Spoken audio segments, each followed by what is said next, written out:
ഇത് നന്നായി തിളച്ചിട്ടുണ്ട് പറഞ്ഞിട്ട് തുറക്കുക.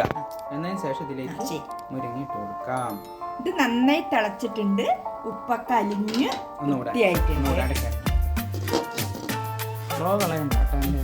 ഇത് നന്നായി തിളച്ചിട്ടുണ്ട്.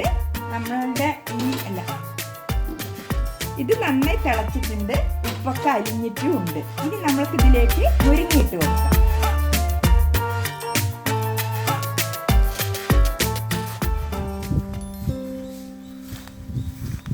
ഇന്ന് മുരിങ്ങ വറുക്കാട്ടാ.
പിഞ്ച് മുരിങ്ങയാണ്. നമ്മൾക്കിത് എങ്ങനെ ഈ കളർ നഷ്ടപ്പെടാതെ രുചിയോടെ വറുക്കണമെന്ന് ഞാൻ കാണിച്ചു തരാം കേട്ടോ.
ഒരല്പം വെള്ളം ഒഴിച്ചു കൊടുക്കാം. ഇത്രയും മതി. ആവശ്യത്തിനുള്ള ഉപ്പിട്ട് കൊടുക്കാം. ഇതൊന്ന് അടച്ചു വെക്കാം. ഇത് നന്നായി തിളച്ചിട്ടുണ്ട്, ഉപ്പൊക്കെ അലിഞ്ഞിട്ടും ഉണ്ട്. ഇനി നമ്മൾക്ക് ഇതിലേക്ക് മുരിങ്ങ ഇട്ട് കൊടുക്കാം.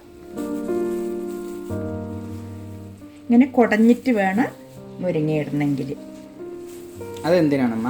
അത് കട്ട പിടിക്കാതിരിക്കാനാണ്. ഇങ്ങനെ ലൂസായിട്ട് കിടക്കണം മുരിങ്ങ. അപ്പോൾ ഇതിനുള്ളിലോട്ടൊക്കെ നീരാവി പോയി അങ്ങനെ സോഫ്റ്റ് ആകുകയും ചെയ്യും, കട്ട പിടിക്കൂല്ല.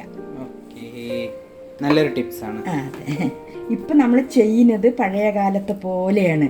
വെള്ളവും ഉള്ളിയും മുളകും ഉപ്പും ഇട്ട ശേഷം അത് തിളച്ചിട്ടാണ് നമ്മൾ മുരിങ്ങയിട്ടത്. അടച്ച് വെക്കുക. തീ നന്നായിട്ട് കുറച്ചും വെക്കണം. ഇതൊന്ന് ഇളക്കി കൊടുക്കാം.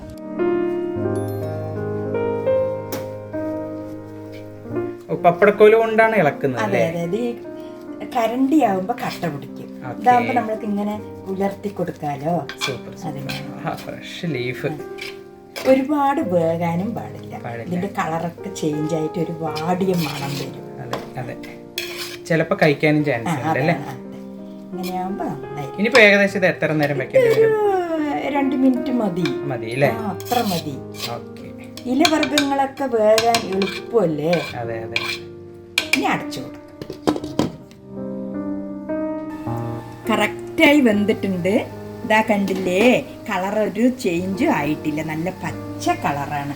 ഇതിലേക്ക് നമ്മൾക്ക് തേങ്ങ ഇട്ട് കൊടുക്കാം. പിന്നെ ശകല പച്ച വെളിച്ചെണ്ണ. ഇനി ഇത് നമ്മൾക്ക് നന്നായിട്ടൊന്ന് ഇങ്ങനെ ഉടച്ചു കൊടുക്കുക. കണ്ടില്ലേ, ഇങ്ങനെ വൃത്തിയായിട്ടൊന്ന് കട്ടയൊക്കെ ഇങ്ങനെ പപ്പടക്കോല് കൊണ്ട് വൃത്തിയായിട്ട് കൊടുക്കും. റെഡിയായി അല്ലേ? ഓ റെഡിയായി. നല്ല പച്ച വെളിച്ചെണ്ണൻ്റെ മണവും നല്ല സൂപ്പറായിരിക്കും. കടുക് വറുക്കേണ്ട ആവശ്യമൊന്നുമില്ല. റെഡിയായി. നമ്മൾക്കിനി ഗ്യാസ് ഓഫാക്കാം. ഇതുപോലെ നിങ്ങളും മുരിങ്ങ വറുത്ത് നോക്കുക, കമൻറ്റിൽ എഴുതി അറിയിക്കുക. അതിൻ്റെ ടേസ്റ്റൊക്കെ നിങ്ങൾക്ക് വേറെ രുചിയായിരിക്കും. കണ്ടില്ലേ?